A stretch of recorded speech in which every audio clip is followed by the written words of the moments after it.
नारी सृष्टिर आधार प्रगतिर प्रतिबिंब से भी सबु क्षेत्र में आगुआ तेज सांबादिकता क्षेत्र में एक वैप्लविक परिवर्तन आने कलिंग टीभीर यह अभिनव प्रयास स्वतंत्र कार्यक्रम रिपोर्टर दीदी को स्वागत करुछि मो रूपाली।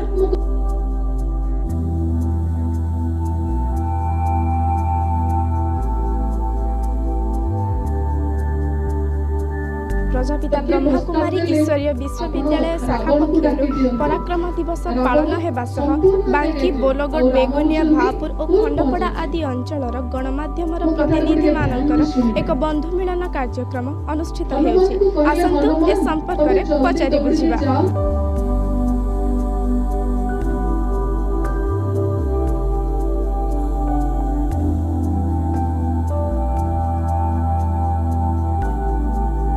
भौणी जाज्ञसेनी ईश्वरीय विश्वविद्यालय कलापथर शाखार प्रतिष्ठाता भौणी आज समस्त सांबादिक बंधु मान डाकी गोटे ईश्वरीय बंधु मिलन आयोजन करिसेंति एवं सांबादिक बंधु माने निश्चित भाव समाजर निछक चित्र को चित्रित करती सत्यर सामना करती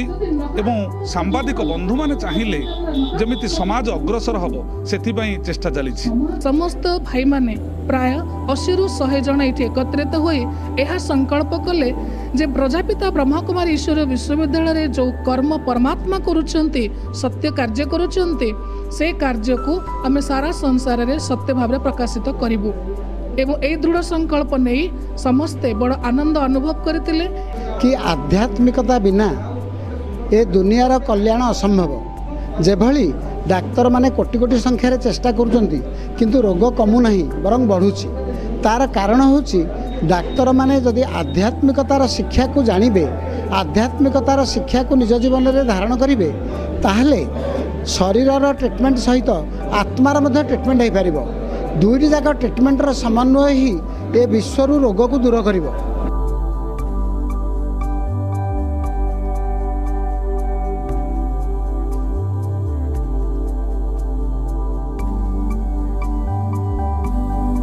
आम 5टा ब्लॉक प्रतिनिधि मानक ये एकत्रित कर गोटे बड़ कथा जे सांबादिक मानक डाकिकी एत बड़ कि बंधु मिलन आयोजन केवल करा कोरोना सब बंद थिला बेले से समस्त को एकत्रित कर गोटे स्नेहर बंधन सृष्टि कर गोटे परिवेश सृष्टि कर यही संपर्क आमर सबुदिन रहू विश्व शांति प्रतिष्ठा हो समस्ते एक रुहतु।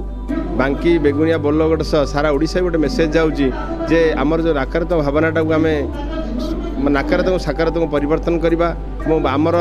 सांबादिक भाई मान भीतर भाईचारा संपर्क प्रतिष्ठा करवा एवं आमे अंधारू आलोक प्रदान करवा एवं मनीष मान गोटे सुस्थ समाज गढ़े जो प्रयास आज ये ब्रह्म कुमारी ईश्वर विद्यालय करिछि। तेबे आज दिनक पई रिपोर्टिंग करिवार सुजोग पाइथिबारु धन्यवाद सह रिपोर्टर दीदी कलापथर मु रूपाली साहू कलिंग टीवी।